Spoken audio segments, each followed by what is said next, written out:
That's right. Oh, it's all good. You got to get a dummy battery that just plugs in. I do. It's literally dangling from the cord on my I forgot to plug it in. I'm an idiot. Okay. Hello, everyone. Welcome back to Passive Income Pilots. We are talking about tax strategy today. Hey, Ryan, how you doing? We are doing great. By the time this show airs, it'll be the day after Memorial Day. So hope everybody had a holiday, great weekend. And I was able to jump in a plane, fly down to Oregon with the family for the weekend. Super fun trip. One of my favorite GA trips is to take a plane from, wherever. I go from Washington or Seattle, Washington, Renton Airport, and go down to Sun River, Oregon, where you can stay at the lodge and ride your bikes, and it's amazing. So I've heard Sun River's awesome. We got to check that out. Yeah, but today we are talking taxes. We've got a lot going on, and we've got a bill moving through the House. Through the House. Big, beautiful bill. What a name. I feel like we should have a Trump, recording or something. Big, beautiful tax bill. Yeah, right. I'm not good at doing an impression of Trump. And I'm not going to attempt one.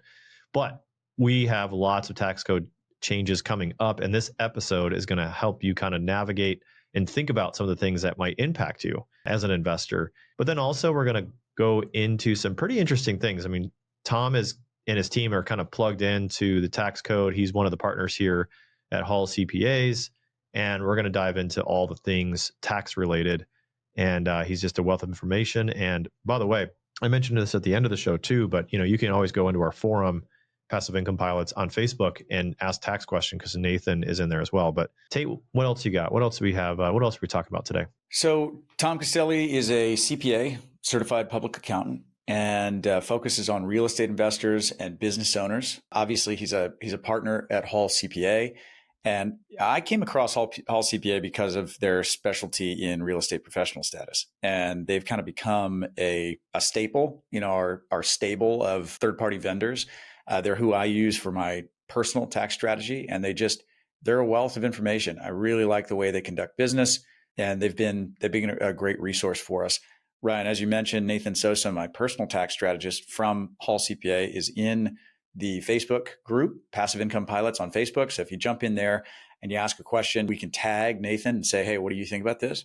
But Thomas he runs their marketing department and is one of the partners at Hall CPA, as mentioned. So lots of knowledge on, what to do as a pilot, who this makes sense for to pay the money to have this kind of advisory, who it maybe does not make sense for, how to set up your bookkeeping, whether you need an LLC to buy a rental property, all that and more in this episode to come. Let's get into it.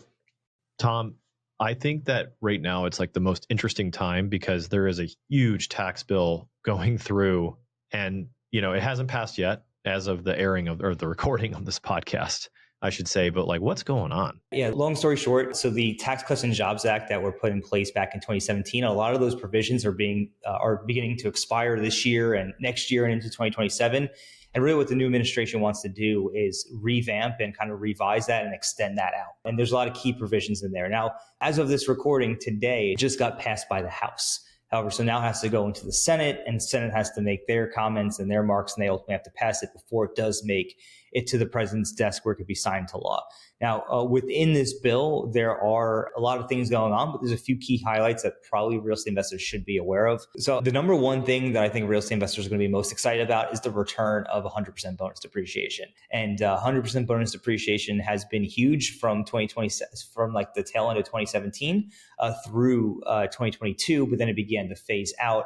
And the amount of the deductions you can claim in the first year you own a property, has waned as that has phased out. But if this comes back, and it looks very, very, very likely to come back at this point, real estate investors are going to be able to go back to taking substantial deductions in the first year, which often leads to substantial tax savings.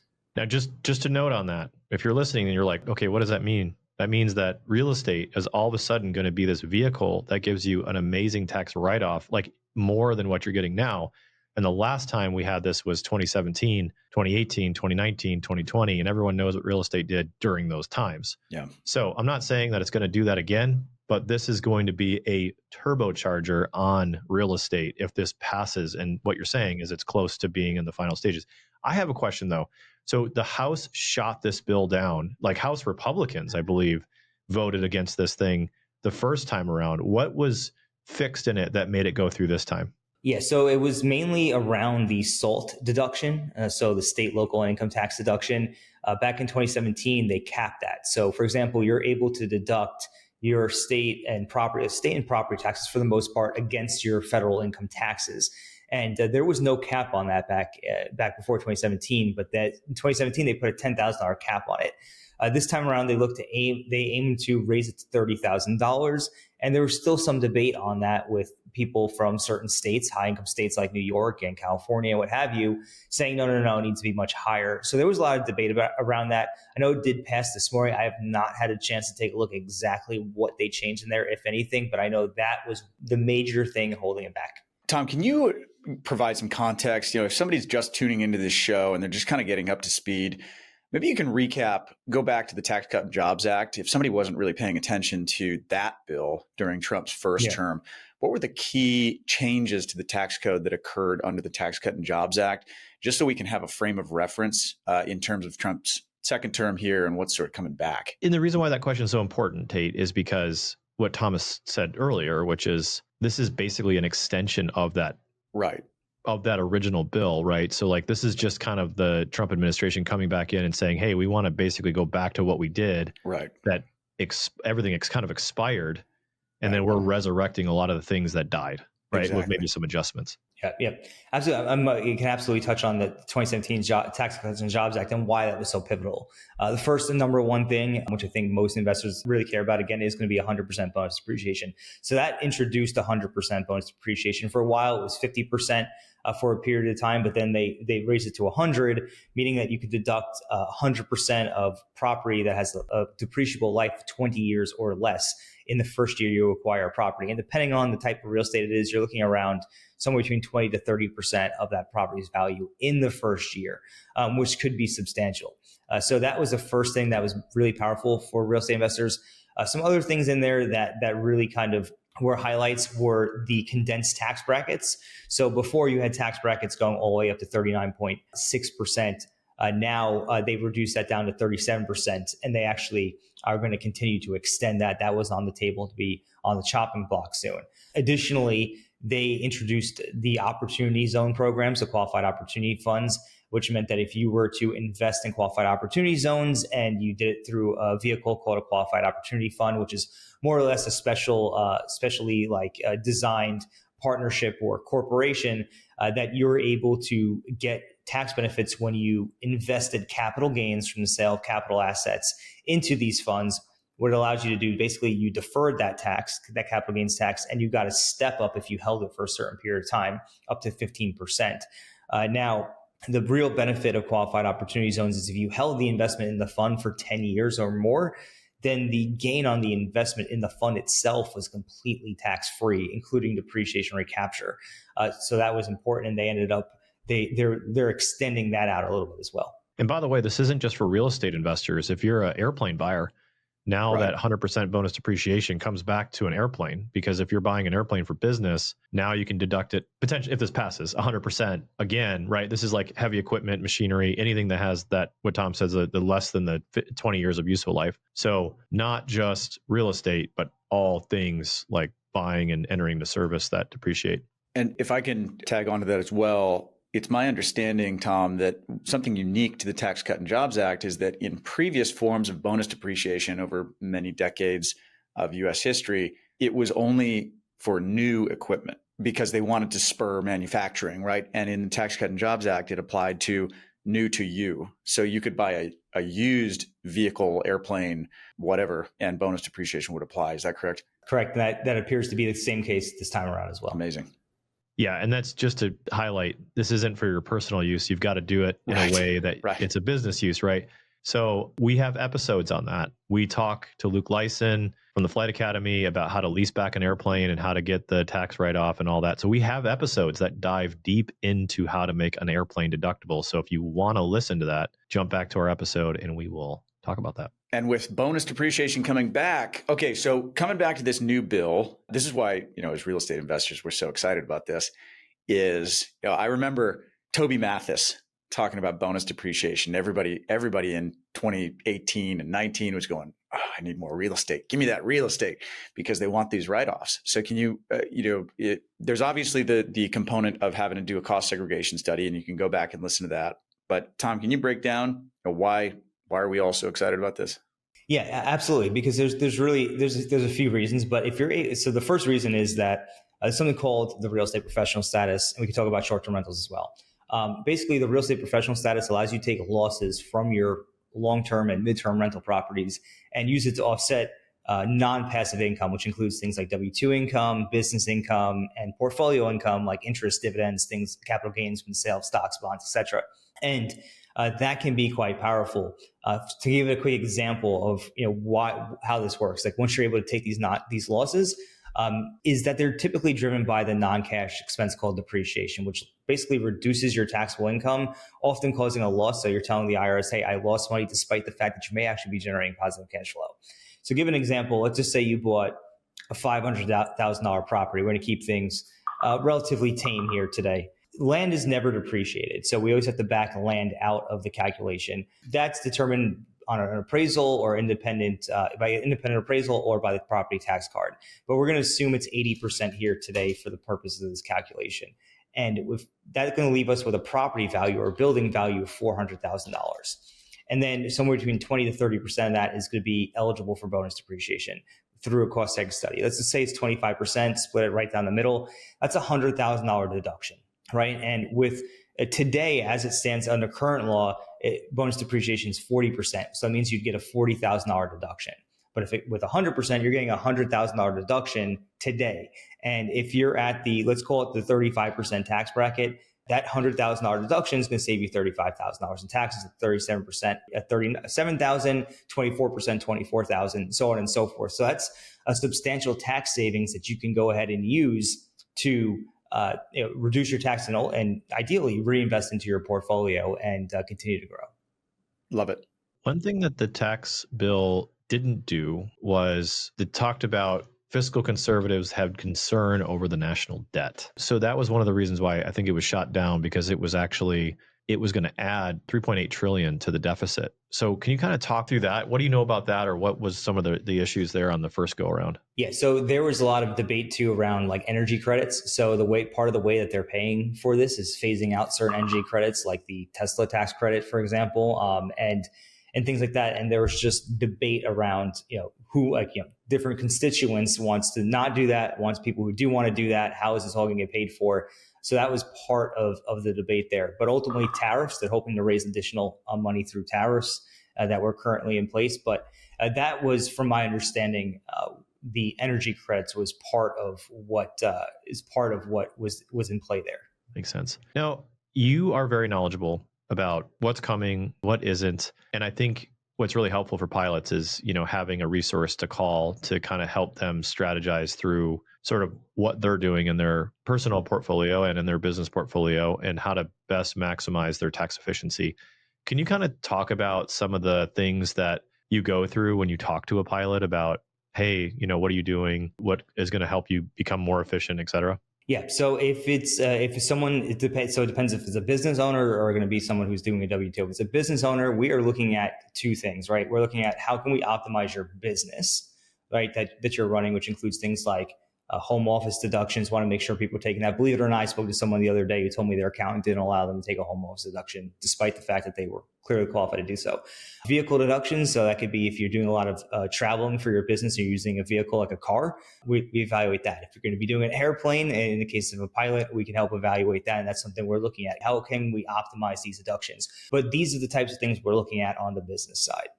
When we transition a little bit more, are you taking advantage of the QBI deduction too? So the QBI deduction is a qualified business income deduction, currently at 20%, but they want to bring it up to 23% in this bill. So that's a nice perk. Are people taking advantage of that? Are they optimized for that? Can you explain what the QBI deduction is and how it works? I don't think we've touched on that on this show before.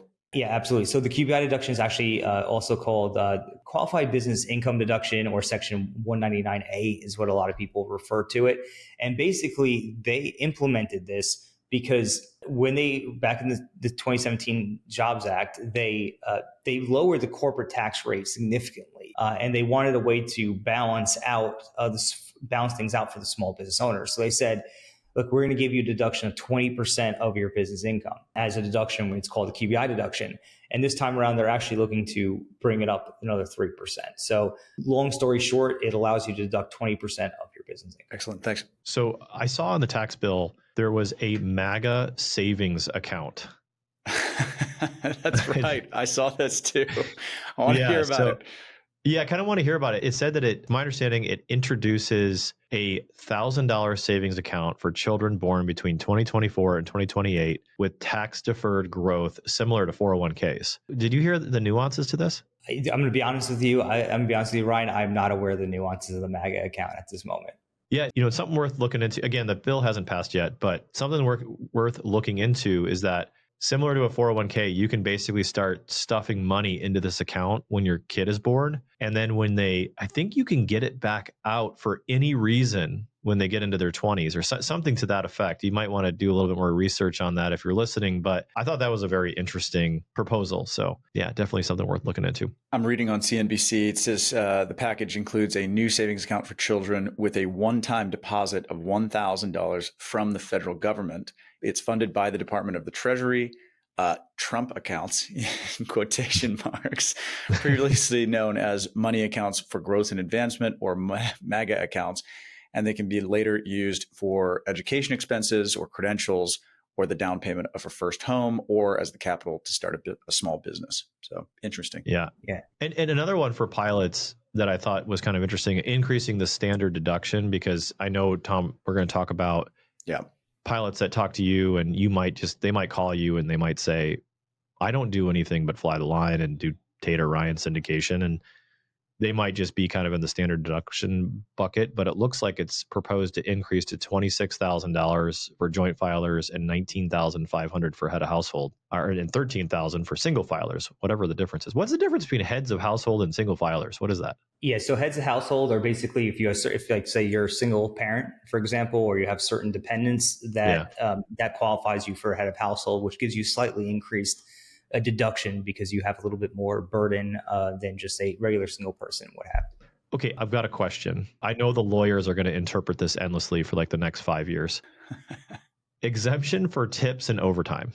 This is like $1 million question, probably. Like, what defines a tip? Can I instead of charging an acquisition fee for my real estate, can I call it a tip? That's a great question. And in the language of the bill, it says some in business in basically where you customarily receive a tip. So it's like is it already customary, right? Because we joked around internally like, oh yeah, well what we do, we just get tipped, right? We don't, but no, it's the bill makes it clear that it's for businesses or workers who would be who are customarily doing. So it's possible that charter pilots could claim. Of course, I mean, if it's in cash, it probably doesn't get claimed anyway. Yeah. Remember, tip your pilots for those passengers. That's what the hats are for. You take the hat off, put the tip in the hat, right? Great landing, good service. Slip your pilot a little bit of money. I mean, you give your barista tip now, so tip your pilot, people. Come on. Yeah. And I definitely agree that there's going to be some debate over the language in there for sure. There's going to be some people trying to figure out unique ways to use it, but the way I kind of read it when I read it, it was like, okay, if you're customarily receiving tips, then you're going to be in a good place. But we'll see what people come up with. The overtime thing is huge. I mean, pilots fly overtime all the time. So that's one I really wanted to get into because we have minimum guarantee. I mean, is this something that pilots are going to be able to take advantage of if overtime is not taxed? Yeah, I mean, if you're working overtime, you're going to be able to take this bill. You're going to be able to take that deduction. Can we pause for 1 second? Yeah, of course. Yeah, so I'm going to be honest. I'm not 100% on all of these different things on the bill. People are having a cup of coffee and they're just listening to us try to figure it out. This is great. I think we keep this in. Tom, you can just say, look, a lot of this stuff is yet to be finalized. Here's my understanding of it. But what's great about Hall CPA is that our team of experts figures all this stuff out for us, right? Like we're right here in the front row, right? Pass that over to Tom, and Tom can say that. So we're not getting a little too wrapped up in it right now, right? Just give yourself a little bit of breathe. You got a whole team behind you. You can't think about everything. We're just having a conversation, so people are getting excited about no tips and overtime, right? So that's a great way to put it. It's a great way to put it. Should we just jump back in? And I should maybe you just basically say that. Yeah, that's a great question. And long story short, like I'm fortunate enough to have a huge team behind me. Who one of our guys, Nathan, he is keeping very, very close tabs on this bill until everything is finalized and be able to distribute out how everything's going to fall. But yeah, the no tax on overtime is definitely something people are going to want to keep a look at if you do work overtime, because from my understanding of it right now, is that basically if you're working overtime over a certain amount of hours, you're going to be able to get a deduction for all of that time that would ordinarily be considered overtime. And that's going to be a function of what's on your W-2. And basically what's going to happen is it's going to be a deduction on your tax return for that overtime. So how that all is finalized and ultimately implemented will be interesting to see, but we'll definitely keep an eye on it for sure. We're going to have you or Nathan back on the show when this passes, and we're going to break this down. But, I just appreciate our partnership together, having Hall in our back corner, here working with our back pocket, working with our pilots and staying up on this stuff. That's great. I mean, some other things in here that I saw, like enhanced child credit. We talked about the SALT deduction, Medicare or Medicaid cuts in work requirements. So I thought that was kind of interesting. Reductions on the green incentives, basically. They're kind of rolling back. You were talking about that earlier, Tom. What about student loan program changes? Any familiarity with some of that? Because there's like federal subsidized loan for undergraduate students and proposed big taxes on large university endowments. I thought that was pretty substantial and might impact the investing world, because a lot of these endowments buy real estate and invest in a market, right? So what are your thoughts there? Yeah, I mean, with the student loans, candidly, I'm not up to date on the student loan stuff within this bill, but assuming there is going to be aid for student loans, where you see more capital to spend in the economy, which means it's going to benefit the economy as well as potential for those students who are investment minded. They may go ahead and take some of the savings they have and go ahead and invest it, whether it be in real estate or otherwise. So there could be additional capital flowing into the marketplace too as well. That's interesting. Okay, well, changing gears. Tom, I got a burning question. You talked about all the amazing things that you can help a client with. When do you sort of interview a client and say, it probably would be better off for you to just go enter this stuff onto TurboTax? Or would you suggest that, or maybe go to H&R Block? Because like, if you're doing a lot of very specialty things, you could have hundreds of thousands, if not millions in dollars in tax savings. And it pales into comparison to what, a strategy session costs or a strategy, engagement costs. When does a pilot sort of like, when do you kind of say to that person, you're not really planning on doing anything substantial and you're not doing anything substantial. So maybe just do your taxes a certain way. Yeah, absolutely. In a situation like that would be a handful of situations. The first one's going to be if you have a job and you're investing in real estate syndicates and funds on the side, probably not going to be a whole lot of value in a larger tax planning engagement, because there's only but so many moves that you can make. And in situations like that, we would recommend hopping on like a one-on-one call for like an hour, and we'll be able to help set the record straight for you in that case. Because there's a few things you could do. Really, in that case, it's just managing your passive losses, making sure you're not paying taxes on the income that you're generating from these funds. And when you sell, making sure that you're minimizing taxes on the back end, which is just a function of managing the losses that you're receiving from these investments. So that can often be done. Yeah. So what you're saying, just to kind of make sure everybody's following along. So like, let's say you invest in one of our deals, a syndication, and it's distributing monthly distributions or quarterly distributions to you. And you're saying that you're just going to kind of put a comb through, making sure that those distributions are being shielded by some passive losses that may have been generated by the investment, and that's being accounted for. Do I have that right? Yeah, correct. Yeah. Correct. Okay. Yeah, we want to make sure that's happening. Maybe some of your losses from your other investments are able to offset it. That's kind of what we're looking at. Also, keep in mind that when you have suspended losses from a passive deal that you might have invested in and that deal sells, this is something that I think a lot of CPAs get wrong, is those losses, if they're carried forward, you still have them on the shelf and they haven't been used to offset anything, they convert to ordinary losses and they can go to chase down your W-2 income at that time. Right. So what happens is whenever you sell or completely dispose of an asset, any associated losses with it become quote unquote unlocked. And at that point, they're able to help offset non-passive income as well. Right. So if you're in a deal that has gone full cycle, has sold, make sure that in that calendar year, you're having an astute CPA look at those losses if you still have them left, so that they're being accurately applied. Right. Tom, a lot of pilots I see ask, hey, does anybody have a CPA in Georgia or a CPA in Florida or a CPA in their hometown? How relevant is that? And do you guys do taxes for everybody in every state? Yeah, so we have clients in all 50 states at this point, except 49 states, excuse me, except for North Dakota, and there's no real reason for that other than just how the chips have fallen. But I think at the end of the day, if you're working with a firm who has the staff, the experience, the research capabilities, the software to be able to service people in all 50 states, having someone local to your market is often, I would say, overrated or maybe a misconception, because we've worked, like I said, we've worked with clients in almost all 50 states at this point, and have been able to save them tens, if not hundreds of thousands of dollars, all remotely without having to meet in person or be located right in their state. Now, if someone comes to you and says, hey, I would really like to engage you guys to do my taxes, and they explain, okay, I'm just really just flying the line. I'm a W-2 employee. I don't have very much. Do you still do their tax return, or do you just say, hey, go do it yourself or go to H&R Block? What's the best way to kind of handle the tax return from that point? Yeah, I mean, if we're working with somebody who is doing a lot of advanced tax strategy and planning and implementing a lot of advanced stuff, we would absolutely want to handle their return for them. And here's the reason why.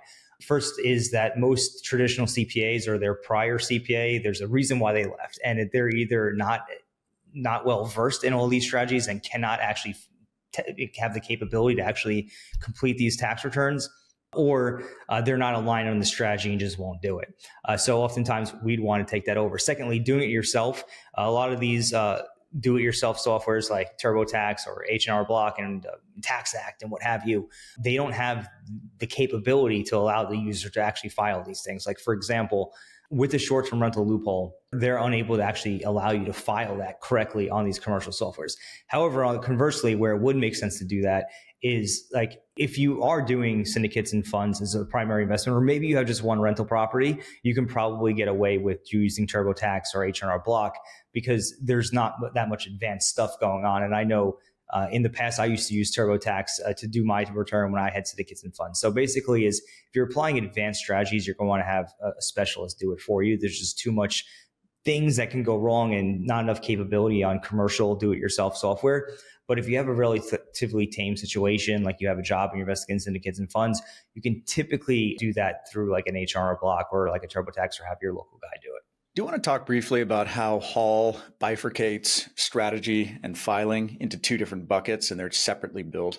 Yeah, absolutely. So the issue with most CPAs out there, the traditional CPAs, your local people, is that they only provide you with tax preparation, right? So they prepare your tax returns, they put the numbers on the form, they file it, they say, see you next year. And that's a very important part of the process.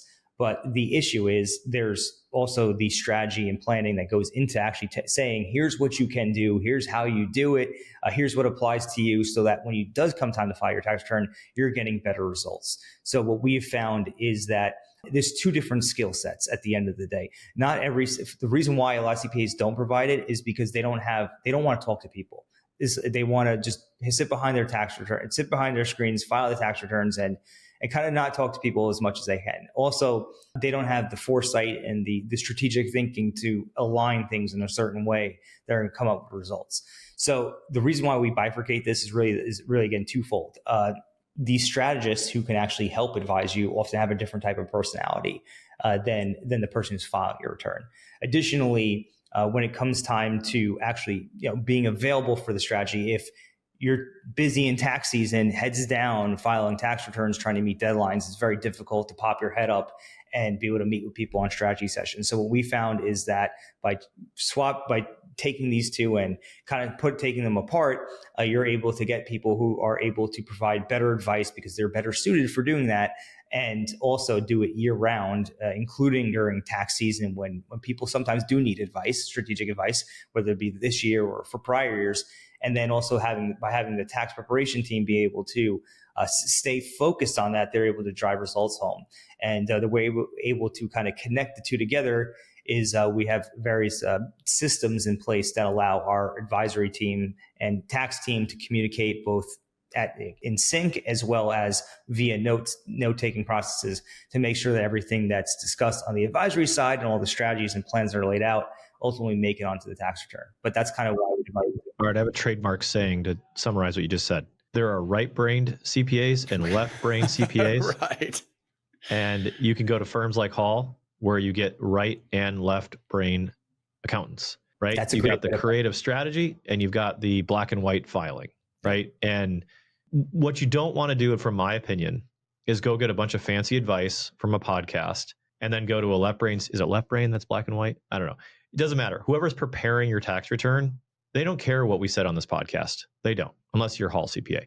But they don't care. They don't care about, I heard you can do this and do this and do this. And then you hand everything to their CPA and they're like, well, that's nice. Here's what I'm going to do because I'm the one signing your tax return. So that's what's cool about marrying the strategy with the tax preparer is they're in lockstep. They're not uncoordinated, because that's what happens, right? Like you can hear all this fancy stuff and then go to your random CPA and they're going to be like, I don't know what you're talking about. I don't do those things. I just file. I will file. I am scared. I don't want to do any of these creative strategies. I have no idea what you're talking about.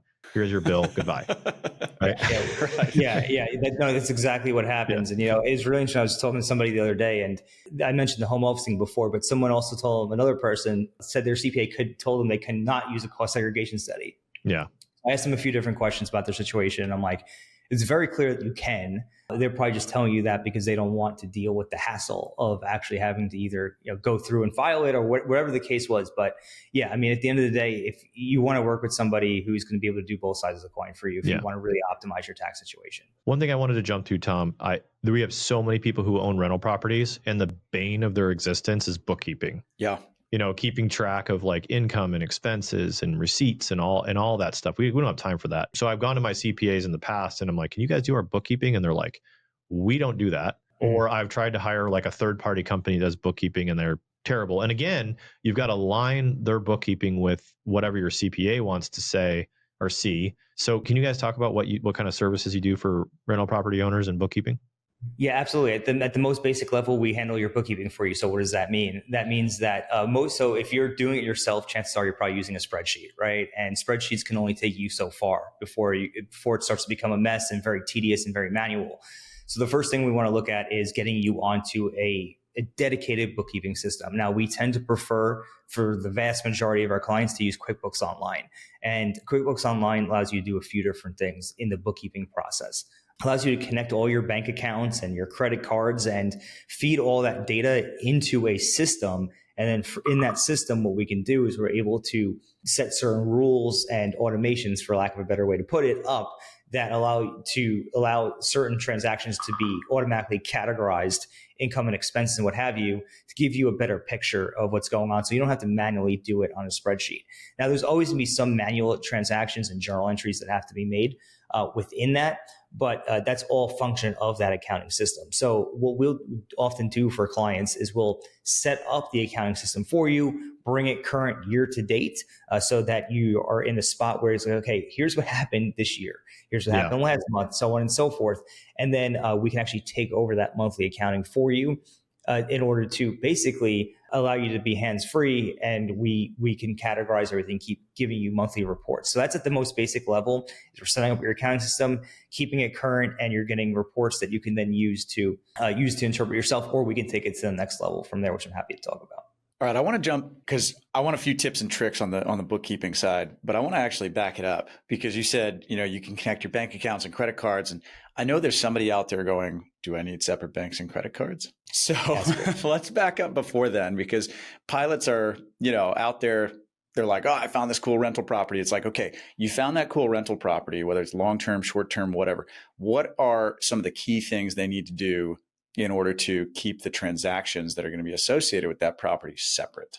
Yeah. So the first thing you want to do, and I guess, this is very foundational. It's like you want to keep a business and personal accounts separate. Right? And this is even if you don't have an LLC, right? Everybody thinks like the first thing I need to do is set up an LLC. It's like, well, you don't really, right? Right. Yeah. You don't need an LLC. Plenty of people operate businesses without an LLC. However, having a separate business and personal account, which you can do with either an LLC or not, to your point, is essential. Because here's the thing. Commingling expenses is one of the most frustrating things to have to untangle, and can lead you into a lot of trouble. I mean, there's clients we've seen who deducted personal expenses and could lead to a lot of back taxes and penalties and what have you if those things are ever figured out, right? But so what this does is this. The first thing it does is, okay, if you have a business bank account, you know that everything in that business bank account is business, right? There's no guessing. You don't have to second guess. Was this personal? Was this Was this a business expense? You know that, right? And you know everything that in your personal account is personal. And sometimes seldomly intermingle, sure. But most of the time, you're going to know that this is clean. And when you hook up that bank account, you hook up that business credit card to your QuickBooks or to your accounting software, you're going to know that every transaction came through there. And that allows you to set up those rules and automations and be able to also help your accountant who's doing your bookkeeping know that everything in there is business and categorize it appropriately. One bank account per property. Well, yes, no. That to an extent, and I'll if you have 1,000,001 properties, right? If you have dozens, right, having one bank account for each property can become problematic in the sense that now you have a lot of accounts. So oftentimes, what you'll see is people start to consolidate them into you'll have a holding company structure up here, and again, you don't need LLCs to do this, but this is often what you see up a holding company. Then you'll have property LLCs underneath that holding company, and you'll start grouping. You'll start seeing multiple properties being grouped into one LLC, and that one LLC can have a bank account. So now you might have 5 properties in one. Yeah. And when you do that, you need a good bookkeeper to do your journal. They're called journal entries, right? Not everything's going to ebb and flow out of those bank accounts. Right. So you need a great bookkeeper to help you do with the journal entries to put them into the correct categories, because you need P&Ls for all these different things, most likely, depending on how you're running them. So journal entries, so help you with the journal entries. But I really wanted to nerd out on something real quick. I think investors tend to classify capitalization expenses in the wrong bucket of repairs and maintenance quite frequently. Great subject. And there are downstream impacts to that. And the two major ones are, you're probably thinking something is a repair and maintenance. And I know everyone's like, and I don't want to spend an hour talking about the difference, but you probably think something goes in the repair and maintenance line item, which goes on your profit and loss statement, but it's probably something that needs to be capitalized to your balance sheet. And here's the major difference. When you go to sell the property, the buyer is going to look at your P&L to determine the value based on NOI divided by cap rate. And if you incorrectly categorized repairs and maintenance, it's going to hurt your valuation. Additionally, if you correctly capitalize your improvements to the property, they go on your balance sheet and they become tax deductible because they get entered in as a 15-year or 5-year life. So, or part of the building, right? So just if you have a bookkeeper who knows what they're doing, who's then going to translate into your CPA, you could be saving yourself a lot of time, headache, and potentially tens, if not hundreds of thousands of dollars, millions, if you're depending on the size of the property. So proper bookkeeping and accounting is fundamental to real estate investing. Absolutely. Brian, I'm so glad you brought that up. Tom, can you, for anybody that's a little lost, can you explain the difference between a repair expense and capitalizing and depreciating something? Yeah, absolutely. So minor repairs, like for example, things that are like under $2,500, you can usually automatically deduct because they're minor and they're actually repairing something. Like say, for example, you had to repair a few shingles on your roof, right? That is most likely a repair expense. But if you're replacing your entire roof, that is often to be considered a renovation or a capital expense that you're going to have to add to your balance sheet, add to your depreciation schedule and begin to depreciate over time. So repairs and maintenance are usually on the smaller side where you're just fixing something. But if you're totally replacing something, it's often going to be considered a capital improvement. And that's what you just have to watch out for. So the benefit of expensing something is you get to take the full deduction that year, right? So you can, you might be thinking, oh, this is great. If I don't capitalize and depreciate it, and I just put it onto my P&L and I claim it as an expense, I'm going to show a loss. That's great. And then I'm going to get a tax deduction for that. But you might shoot yourself in the foot later when you go to sell the property because something that's capitalized and depreciated adds to your basis, right? Unless it's depreciated away. Yeah, no, that's a great point. I mean, in general, in an ideal world, it depends on what game we're playing here. If we're looking at like single family, right, you want to try to put as many things in the repairs and maintenance bucket as possible. So you could have as high deductions as possible, as many losses as possible, so that you're able to reduce your income. And to your point, when you have a repair and maintenance, that's deductible in the year in which it occurs. When you have a capital expenditure, you're adding it to your basis. and then you're depreciating over a shorter period, over a longer period of time, getting a little bit of a deduction each year. Now, where I think it becomes more strategic in playing the game of capital versus repairs is when you are in the world of real estate syndicates and funds, and you are in like that 5+ unit space in multifamily or commercial, where you're valuing your property off NOI. In that case, you want to ideally capitalize as many things as possible to your balance sheet, because then at that point, it does look more favorable when you do get that valuation. And then additionally, when you sell the property, and again, you had referenced this before, you're going to have a lower capital gain. The higher your basis is, the lower gain you're going to have on the sale of your property. But I wouldn't say that's so much of a, at least in my experience, is not that major of a consideration. Most people would still rather just, if they can make it a repair and maintenance expense this year, just do it. Right. So. Well, and this comes down to long-term strategy, right? How long are you going to hold this property? You're going to hold it forever? You're going to sell it in 3 years? You're going to sell it in 10 years?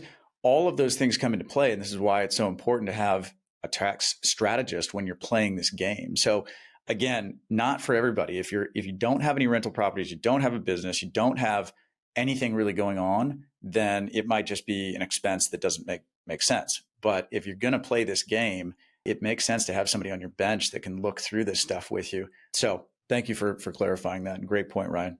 Yeah. And again, 1 or 2 rental properties, maybe not the end of the world, but you should at least get some guidance. I mean, heck, have Hall CPA set up your books and get you going, and maybe they do it for a year, and then you realize, oh, I got some extra time, I can do these books or something like that. I mean, I'm not trying to encourage you to leave Hall, but maybe or you get it and you're like, wow, this is really nice. I don't want to ever do this again, which is probably what's going to happen.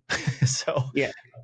Yeah, look, I mean, I'll say this when it comes to bookkeeping, and this is not to be a self-serving comment. I've realized as I've kind of grown in business that your time is valuable, whatever it is you're doing, right? And you want to focus your time on the highest and best use of your time. And as a real estate investor, you want to be finding deals, financing deals, maybe raising capital from investors. Well, if you're an airline pilot, you should be going pick up a double time trip.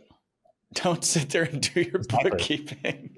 Exactly. You have to look at the value of your time, right? Assign a value to your time. And if you can make a substantial amount more money taking picking up some more flights, I would venture to guess that's going to be far more lucrative for you than sitting there doing bookkeeping, which you could delegate for a far lesser rate. So, at the end of the day, when you're starting a business, you need to be scrappy, and you need to do things like bookkeeping, maybe to keep, until you can afford to delegate it out.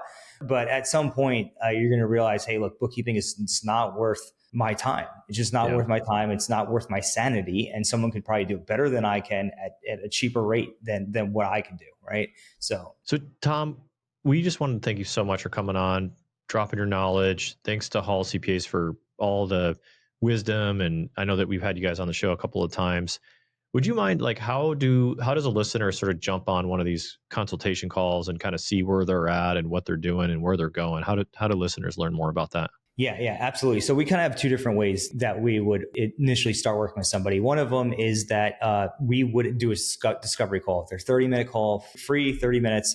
And we're going to figure out, okay, what do you have going on? Are we a good fit to help you? And if we can help you, what does that look like to have a longer relationship and what we can drive for you? That we do have a link for that I believe you guys have. So that would be specific to you guys. That would be in the show notes. The second way we could do it is a 60-minute one-on-one paid tax strategy call. And that is where we're taking a look at your prior year tax return, seeing if there's any errors or missed opportunities there. And then also giving you some level of strategic guidance, answering any immediate questions you have. And if there are things that we do uncover in that deeper dive process, then we can let you know. I'd say the one-on-one call is probably best for somebody who is in that syndicate and fund situation where they're investing as a limited partner, because there are certain things that we can give you pointers on, but it wouldn't be worth coming on board for probably an entire long-term strategic engagement, because there just isn't that much there. But if you're a high-income earner and you're actively building a portfolio, whether it's short-term rentals, long-term rentals, that's usually when it makes sense to look at the longer and bigger picture. Excellent. We'll link to both of those in the show notes. Thomas, thank you again for your time. Look forward to having you on again in the future. Maybe after this bill passes, we can get into more of the nuts and bolts of what actually is going into effect. Until next time, thank you so much. And by the way, real quick before we go, if you guys have a tax question, go to our Facebook group, Passive Income Pilots. Nathan from Hall CPAs is in our tax group and will answer your tax questions. Exactly. So ask away. We're there for you. Thanks, everyone. Thanks, everybody. Thanks for having me.